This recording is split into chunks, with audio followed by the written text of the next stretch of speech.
यदि तुम पर राम की प्रार्थना का कोई प्रभाव नहीं पड़ा, लक्ष्मण तुम मेरा धनुष और सर्प के समान बाण ले आओ। आज संसार राम का क्रोध भी देखेगा।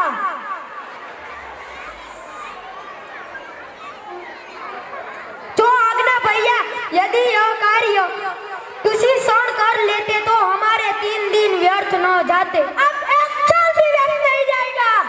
तुम मेरा धनुष और बाण ले आओ। जो आज्ञा भैया।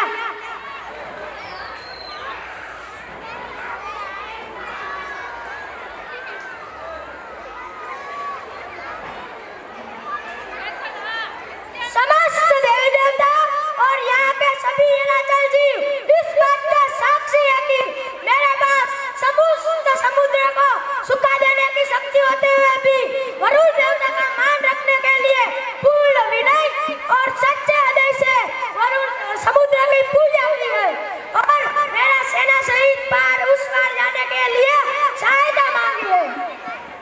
अतः अब मैं ब्रह्मास्त्र का संतान करके सारा समुद्र को पाताल तक सुखा दूंगा। अब यहाँ पे जल के स्थान पर सिर्फ रेत और तलुड़ी रह जाएगी, जिसके ऊपर से मेरी सारी वानर सेना आगे बढ़ेगी। जय ब्रह्मदेव। त्राहिमाम त्राहिमाम त्राहिमाम। क्षमा करें प्रभु, आपकी पूजा और विनय के उत्तर में मैंने अपना स्थान छोड़कर आपको मार्ग नहीं दिया है। इसमें अवश्य मेरा दोष है, परंतु ये दोष तो आप ही का दिया हुआ है प्रभु। आपकी प्रेरणा से माया ने जल और चेतन ने सृष्टि की उत्पत्ति की है। उसी ने जल और चेतन की भिन्न भिन्न मर्यादाओं को निर्धारित किया है। हम 5 तत्व अर्थात आकाश, धरती, अग्नि, वायु और जल इस सृष्टि के मुख्य आधार है। इसके गुण, स्वभाव और मर्यादाएं आपकी विस्तृति से ही निश्चित की गई है। मुझ में सहस्त्रों तरंगे उठती है।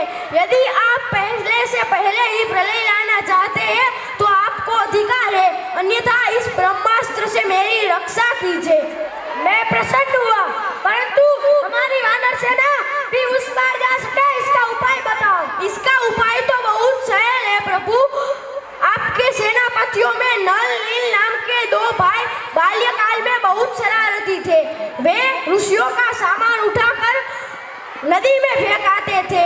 एक बार दुखी होकर एक सिद्ध ऋषि ने उसे श्राप दे दिया कि वो जो सामान उठाकर पानी में फेंकेंगे वो कभी डूबेगा नहीं। आज वही श्राप आपके काम आएगा। हे रत्नाकर, हे सागर, मैं तुमसे बहुत प्रसन्न हुआ, परंतु हमारा ये बाण अमोघ है। जिसका एक बार धनुष पर संधान हो जाए फिर ये बिना लक्ष्य भेदे वापस नहीं जाता।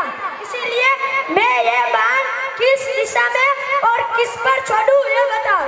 इस बाण को आप पूर्व दिशा में ध्रुमकुल्य नाम का एक देश है वहाँ चलाइए, क्योंकि वो देश की प्रजा बहुत पाप करती है और मेरे जल का दुरुपयोग करती है। इस बार से वहाँ के सारे पापियों का नाश हो जाएगा और वहाँ पे कई सारी औषधियाँ उगेगी जो मानव लोग के कल्याण करेगी।